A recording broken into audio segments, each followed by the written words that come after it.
Pushkin.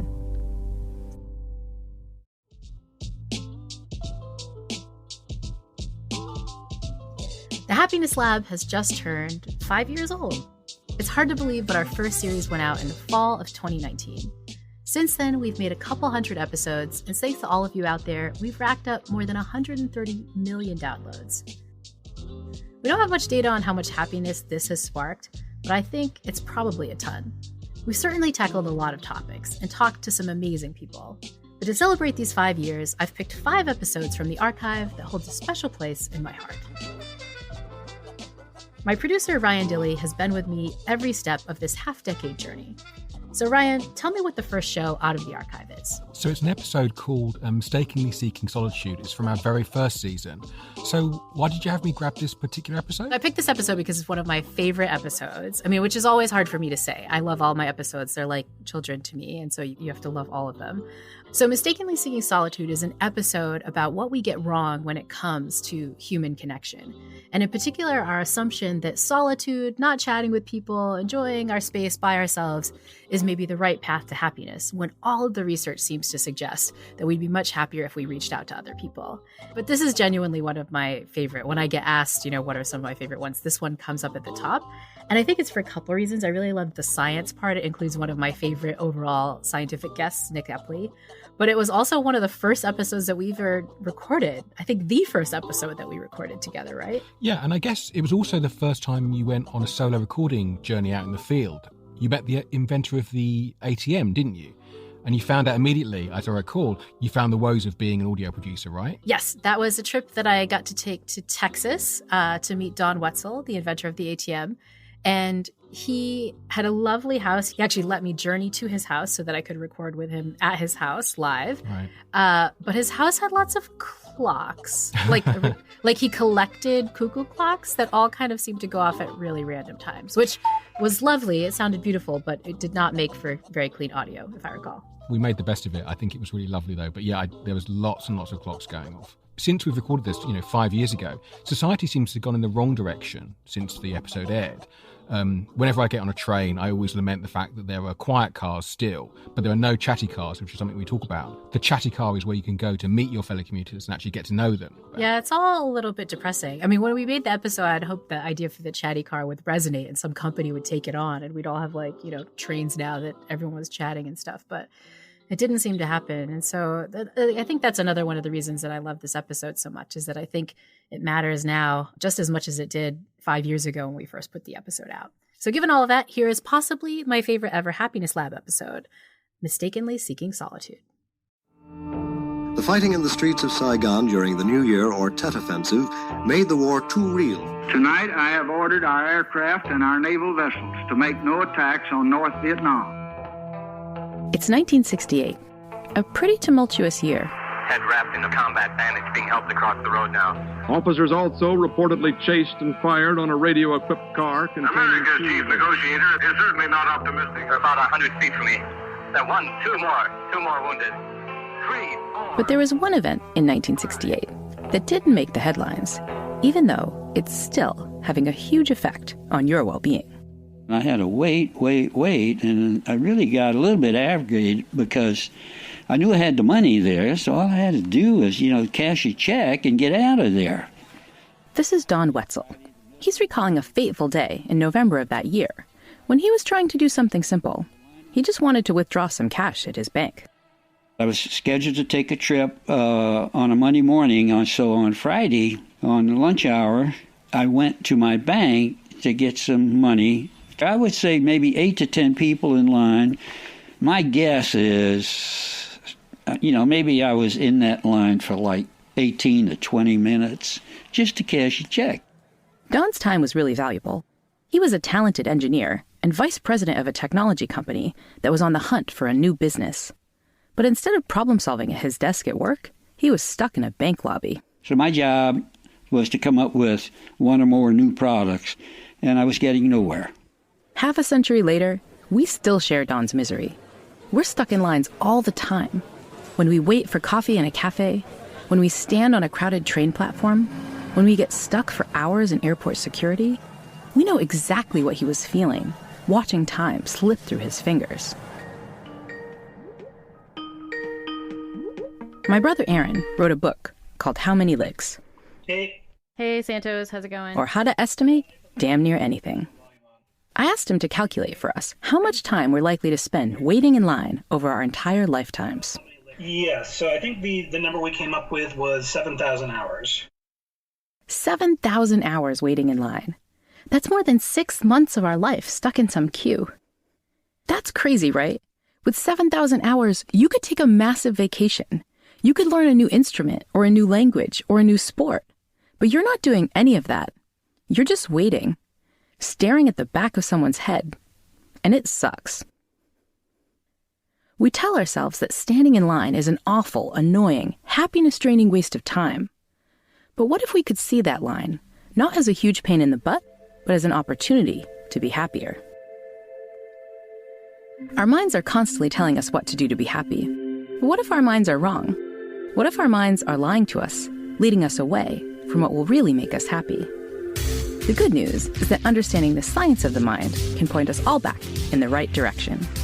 You're listening to The Happiness Lab with me, Dr. Laurie Santos.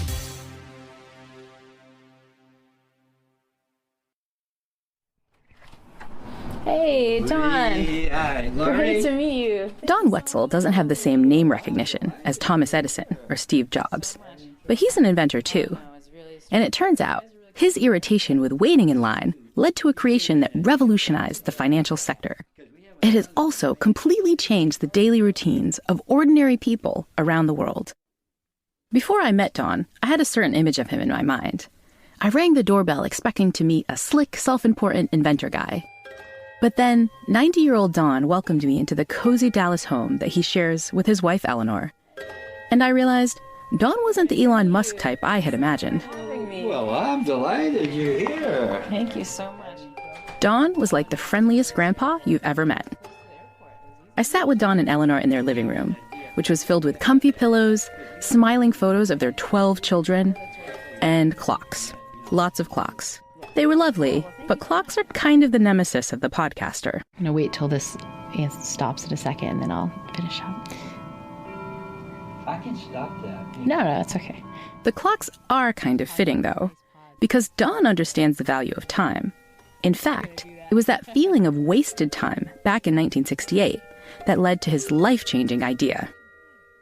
So while I was in line, I thought, seems to me a teller's job mostly is cashing checks and taking deposits. So I just got the idea that, I think a machine could do that. That's right.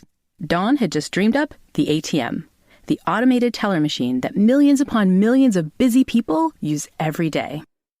Nowadays, the idea of an ATM seems really obvious, but Don faced a lot of resistance when he first pitched the idea. On the board of our company, there was a banker. He thought it was the dumbest idea he had ever heard. He said, we have tellers to do that. Has anybody told you that yet? You know, we do have tellers that do exactly what you're saying your machine can do. So why do you think anybody would buy this? That board member wasn't entirely crazy. There had been earlier attempts at automated bank machines, and they'd all failed, including one that took deposits. Its inventor, Luther Simjian, lamented, the only people using the machine were prostitutes and gamblers who didn't want to deal with a teller face-to-face. The genius of Don's ATM is that it won the trust of millions of regular customers who loved its convenience. You know, everybody prefers to get things done quicker. And, you know, the ATM was a quick and easy way. Anybody could use an ATM, really, because it's very simple. Stick the card in, key in your PIN number, and bingo, here comes the money, if you got it in the bank, of course. But now in hindsight, can you see that this started, in some ways a revolution of convenience? Well, I never thought of it that way, really, Laurie. Now, I'll tell you a story about that. You know, I had to come up with a forecast as to how many of these ATMs we were going to sell. And I felt like we could sell 4,000 of these machines. I think there might have been 4,000 just in the airport where I was just at DFW today. Well, at the latest report that I heard, throughout the world, they estimated there was 1.3 million ATMs installed nowadays. But the real success of the ATM, according to Don, is that it improves people's well-being. It gets them out of those annoying lines. It just made sense that nobody wanted to wait in the teller line like I did. So it makes every bank customer happy to get in and get out and do some other things. A bit more free time is something we all need. And Don's simple idea has probably freed up millions, possibly billions of hours the world over. But it turns out there's an awful downside to all this convenience and saved time, one that our lying minds don't even realize. Don Wetzel's intuition was that most people want a bit of extra free time, that it'll make us happier. And the science backs him up. Simply put, we all feel way too busy. Today, many of us experience what scientists call time famine. We're literally starving for time. And that famished feeling has a negative effect on our well-being. In fact, people who report feeling short on time are more likely to be depressed, anxious, and less happy than people who feel like they have lots of free time. Psychologists have even come up with a term for that amazing feeling you get when, say, a meeting is canceled and you suddenly have a free hour you didn't expect. We call it time affluence. And those rare moments when we feel wealthy in time can make us feel amazing. It's one of the reasons that every once in a while, I sometimes surprise my Yale students by canceling my happiness class. And their reactions show just how important a little unexpected time off can be. One student even burst into tears. She said it was the first time she'd had an hour off all semester. She'd almost forgotten what it was like to have some free time. So adding even a few extra minutes to our perceived time banks can feel really good. But recent studies also suggest something rather counterintuitive. That is, we misestimate just how busy we really are. While there's lots of work showing that we feel busier than ever before, there's very little evidence showing that we actually are busier, which is kind of weird. It's as though our minds tell us we're super busy all the time, but in reality, it's not as bad as we think. But there's another even more insidious way our mind leads us astray when we try to save some time. It turns out there's an opportunity cost that comes from avoiding those bank lines, and the cost is a social one. Long lines are frustrating, but they're also an opportunity to be around other people. And the sheer amount of time we spend around other people actually predicts how happy we are. Take one famous study by positive psychologists Ed Diener and Marty Seligman. They looked at people who scored in the highest 10th percentile on happiness surveys and tried to figure out what makes them so much happier than the rest of us. The researchers discovered that these happy people didn't spend any more time exercising or doing religious activities. What did these happy folks do differently? They were more social. They spent more time around other humans than people with average levels of happiness. The results were so strong that these researchers deemed being around other people as a necessary condition for very high happiness. Another study by Nobel Prize-winning psychologist Danny Kahneman confirmed this. He and his colleagues tested which daily activities make us feel best. The winner? Socializing with others. It's better than eating, shopping, relaxing, or even watching TV.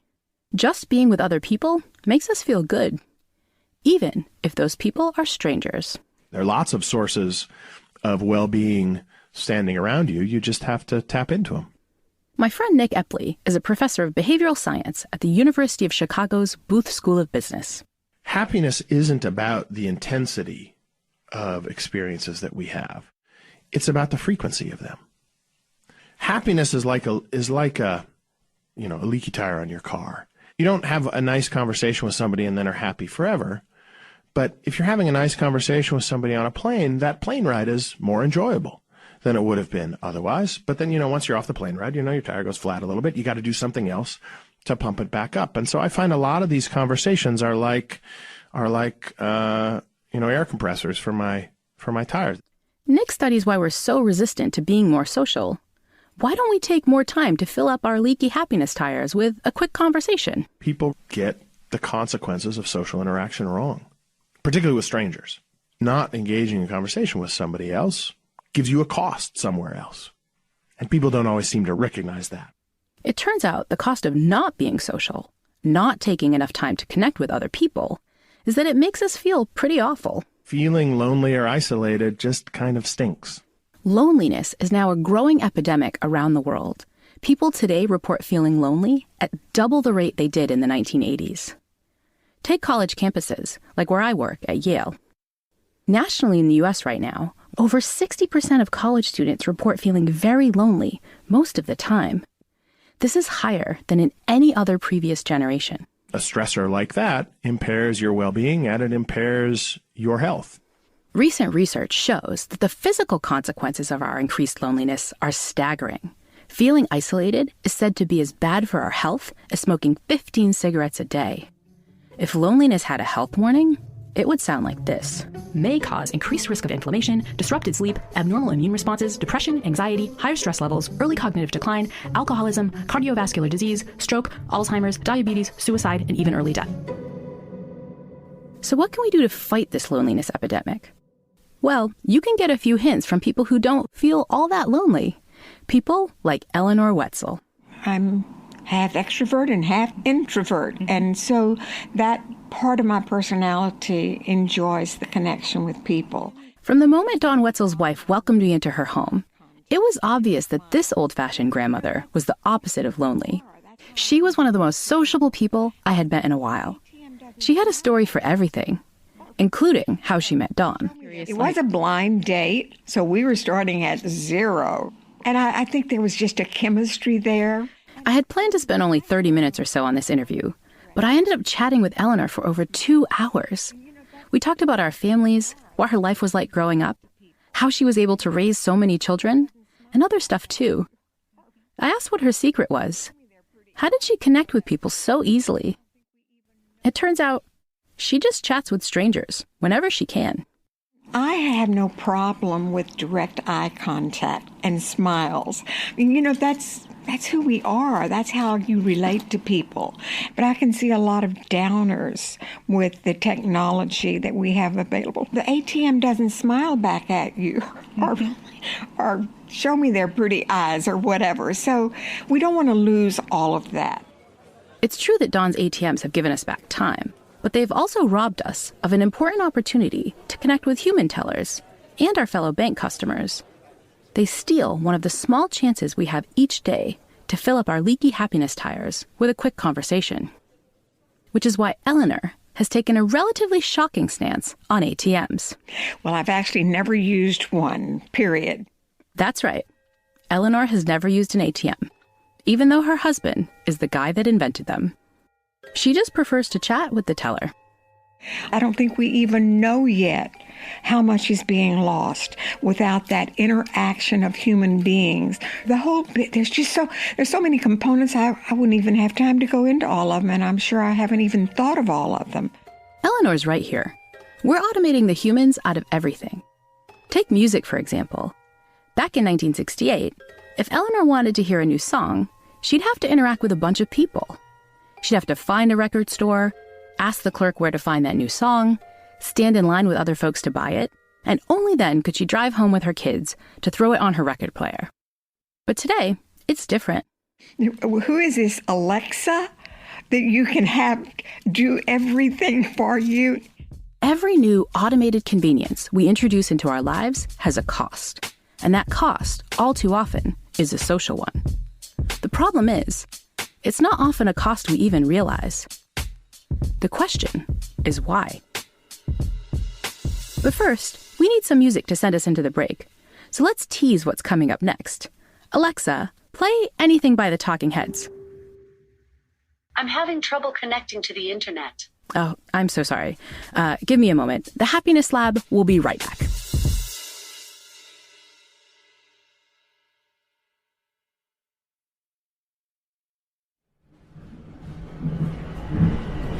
I ride the train into Chicago every day to my office in Hyde Park from one of the far south side suburbs. And every day I get on the train and I was seeing exactly the same kind of phenomena. I'd seen it for years. Science begins with observation. And Nick Epley observes something on his daily commute that is so commonplace, yet so odd when you really think about it. Where people would get on, sit down next to their neighbors, perfectly decent, lovely people going into Chicago to work for the day. They would sit down cheek to jowl next to somebody else, and they would then ignore each other for 45 minutes. Most train cars are full of people, which means they're also full of knowledge, stories, and jokes. But most are also deathly quiet. I mean, almost nobody ever talks on the train. The question is why? Nick decided to test this. He recruited passengers sharing his commute to work, dividing them into 3 different groups, or conditions as we researchers call them. He asked each group to act in a certain way while they were on the train. The one condition, we told them to keep to themselves, just focus on their day ahead, don't engage others around you in conversation this morning. The second condition, we asked them to do whatever they normally do, which is typically the same as what happens in the solitude condition. Almost nobody talks to strangers on the train. And in the third condition, we asked them to do something radical. We asked them to try to make a connection with the person who sits down next to you this morning on the train, try to get to know something about him or her. So they were going to have a conversation. Let's think about these different groups for a second. Which one would you be happiest in? The groups in which you could enjoy your solitude, or the one that forced you to talk to a complete stranger? You might naturally have a pretty strong intuition here, but I bet that intuition is wrong. People reported the most positive commute in the connection condition, less positive in the control condition, and least positive in the solitude condition, where they kept to themselves. Being forced to talk with a stranger was far and away the most pleasurable experience. Simply making a connection with someone we don't know makes us feel really good. Nick's now done this very same study in a number of different contexts, on city buses, in cabs at the airport, in waiting rooms. They all find the same result. People are happiest when they're being social with someone. But what about that other person? You could imagine that we were potentially spreading misery, that the person who was talked to maybe was unhappy about this. We were like polluting the train with all of this unwanted conversation. So does your conversation make other people miserable? Well, Nick tested that too, by creating a fake waiting room in his laboratory. They were also happier when they were talked to than when they were not talked to, and that effect was just as big as the effect on the people who were instructed to talk. So I don't think we're spreading misery on the trains or the buses. Connecting with someone is pleasant, whether you are the one who's initiating it or the one you're receiving it. Note that Nick's not advocating harassing someone on the train or continuing to try to talk to someone who clearly doesn't want you to speak to them. All Nick's saying is that a quick conversation can make us feel good. The problem is, that's not what we think is going to happen. When Nick asked people to imagine how they'd feel getting into a conversation with a stranger, they wrongly predicted that it wouldn't be fun or uplifting. The reason that's interesting is because our expectations guide our behavior. So if you expect it's going to be freezing cold outside, you'll pick up a jacket and you'll wear it when you go outside. If you expect that it's going to be really warm outside, you won't wear a jacket. If I expect that talking to somebody will be pleasant, I'll do it. If I expect it'll be miserable, I won't. But I bet you're thinking, what if you're shy around people? Maybe all this talking to strangers stuff works if you're really outgoing, but maybe it sucks for introverts. And we did measure this, we found actually no difference at all between introverts and extroverts in across these conditions. That is, introverts enjoyed connecting with others as extroverts did. Introverts did not enjoy keeping to themselves in solitude, and extroverts didn't enjoy that either. What tends to vary are people's expectations about how they're going to feel. So an introvert, because they think they're not going to enjoy a party, is going to choose not to go. Whereas an extrovert who enjoys a party might choose to go. On average, people tend to feel happier when they are connecting with others, and that's true for both extroverts and introverts. Nick's results are quite challenging for a lot of people to hear. No matter what your personality type is, you will increase your happiness if you interact with people you randomly meet in stores or on public transport. Creates a social connection. It keeps you connected on the right level. I made this very point on the CBS Morning News recently. That happy people take time for social connection. They try to make connections with the people on the street. And I got some interesting reactions from the viewers. Here's one tweet from someone who says, quote, "Talk to a stranger on the bus. Are you insane? Don't talk to strangers. It's dangerous. Didn't your mama teach you anything?" Here's another one, one of my personal favorites. If a stranger talks to me on a bus, I will go nuts. People die because of shite like this. Hell no. So do you get similar reactions where people hear these data and are just like, not true, not me? Oh, yeah. No, I get it all the time. I get a lot of pushback on this because the expectations are so strong. So what people are imagining, I think, are random people who might come up to you and talk to you. And they imagine sort of the worst case outcome. So they're imagining homeless people or mentally ill people or something who are dangerous to them, or psychopaths, whatever. But that's a different situation from what we're asking people to do here. We're just asking you to talk to a person who happens to be sitting next to you, and the person who happens to be sitting next to you is likely to just be a normal person, not a psychopath. We don't do something that's almost certain to make us happier because we think we'll be preyed upon by some imaginary psycho killer. Actually, we're going into the break again. Alexa, play Psycho Killer by The Talking... I'm having trouble connecting to the internet. That's so annoying. I'm so sorry. The show will be back in a moment.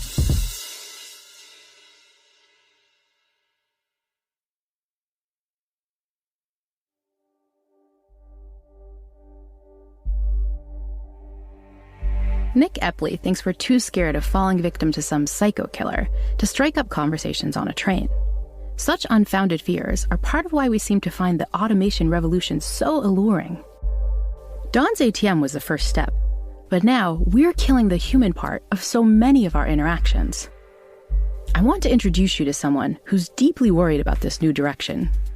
Someone who is making changes in his own life to fight back. David Byrne. We're losing something, and a lot of the efficiency that we think is there is kind of an illusion. This is insane. You probably know David as the Talking Heads frontman. But what you may not know is that David also writes brilliant social essays. He recently authored a fantastic article for the MIT Technology Review on the hidden dangers of automation. Its title, Eliminating the Human. If these things are becoming so ubiquitous, the elimination of the human interaction, what does that mean for us as individuals, as a society, as a community? David's thesis is that humans have developed over millions of years to work, trade, have fun, and form relationships face to face. You're getting all these different signals. You're getting signals from their body language, their facial expression, what their eyes are doing, the tone of their voice. We are social animals. That's what we are. We're like ants and wolves, and we are an animal that flourishes because we are social.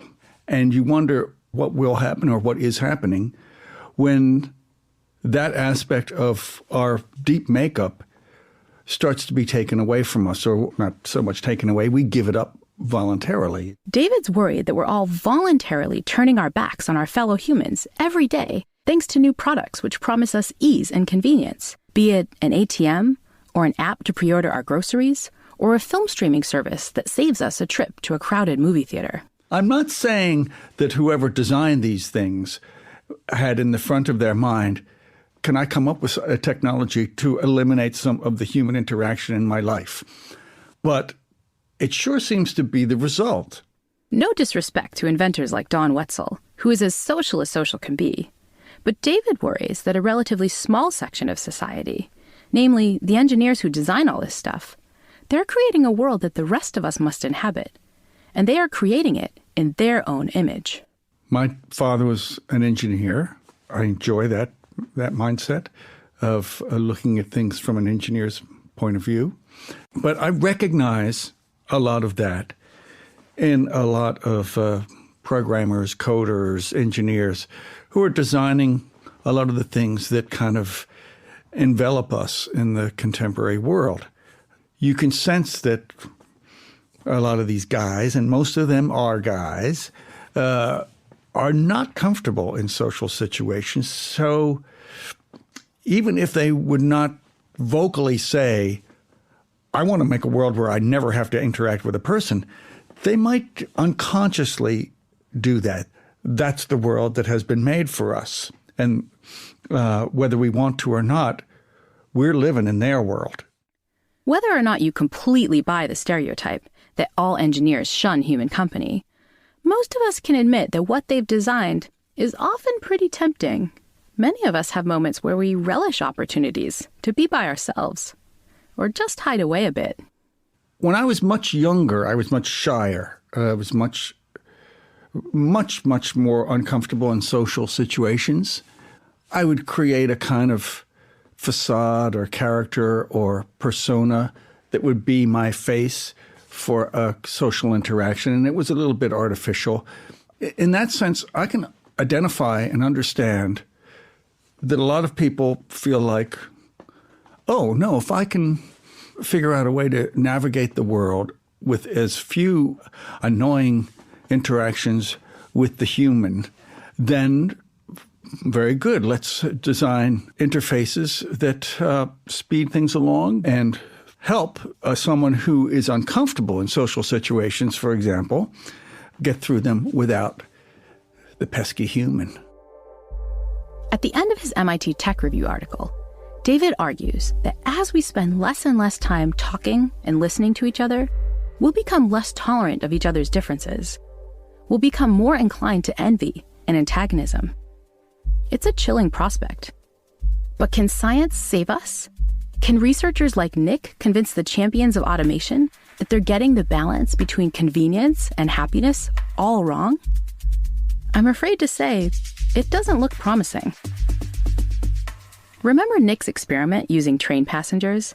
How he found that the people he forced into conversation with their fellow commuters had happier journeys? Well, Nick reported these findings back to the head of marketing at the railroad company. And here was her response. Nick, you're not going to believe what we're about to do. She said, we're going to roll out a new policy on the trains. We're going to put in place a quiet car. I said, oh, really? And the quiet car is one, she explained, where people are not allowed to engage in conversation. They're not allowed to talk on their cell phones. They're not allowed to talk to somebody sitting next to them. It's supposed to be absolutely quiet. Nick was surprised why the train company had made a decision that completely contradicted his well-being research. And she said, well, because we asked people on a survey what they wanted, and this is what they said they wanted. Which, of course, I pointed out to her, is exactly what our participants said they wanted too. And it just turned out not quite to be right, at least in terms of their well-being. Nick, being a good scientist, wanted to know if the railroad people had carried out an experiment with the opposite of a quiet car. Have you ever just put a chatty car on the line where people can just get together, maybe you got snacks or something, and you can get together and you just talk. You just, get to know your neighbors a little bit, get to know your commuters, your chatty car. And she laughed and she said, no, we've never done the chatty car, but we used to have bar cars on the trains where people would get together, and often they would then connect with each other there. And I asked her, do you still have the bar cars anymore? She said, no, we don't have them anymore. And I asked why not. I was imagining, her telling stories about people stumbling off the trains drunk or something. But she said the real problem was they were too crowded. That is, they were too popular. So there were too many people who wanted to be in there. That's the point at which, as a behavioral scientist, you just sort of sigh and you think, it clearly seems they have clear data that people really enjoy being able to connect with each other, and yet that service doesn't get extended. So they canceled it because the chatty car, or the equivalent of it, was too crowded. So if banks and railroad companies and app designers and store owners aren't going to come to our rescue, what are we to do to stop feeling so isolated? The answer is pretty simple. We just need to connect with other people, and not just our friends and family members. We also need to make the effort to connect more with strangers, the random people around us in lines and on our commute. They matter more than we think. David Byrne realized this. Despite his natural shyness, he's trying to be part of the cure. He now embraces opportunities to connect with the people who cross his path. Yeah, it happened the other day. The subways were messed up, and there was a Chinese guy who was really having he had some luggage with him, and he was really having a hard time. Everything has changed. This train's now on this line. This train's now running on this line. This used to be an express. Now it's a local. And it was all this. So we kind of figured it out together. which was kind of sweet. You have made a connection, and what I discover is very often they'll smile that you are sharing this acknowledgement with them. They might laugh, you'll laugh, and so it kind of, well, it sounds like a cliche, but it brightens your day for another 15 minutes at least. So what have we learned in this episode? For one thing, we too readily assume that convenience, efficiency, and near-instant gratification are the roots to happiness. But that assumption is often wrong. Tiny human interactions are the burst of air we need for our happiness tires, to steal Nick's metaphor. Your mind might tell you a quick conversation is going to be awkward. Too much time, not worth it. But those intuitions are wrong, even for shy folks. So get out there and make a new connection. Next time you are standing in line, talk to the person next to you. If you can't think of something to say, you could tell them that lines are an opportunity, and that the guy who had the inspiration for the ATM machine did so while waiting in a bank line, and that his wife has never used that invention. You could even tell them that you heard that on a podcast called The Happiness Lab with Dr. Laurie Santos.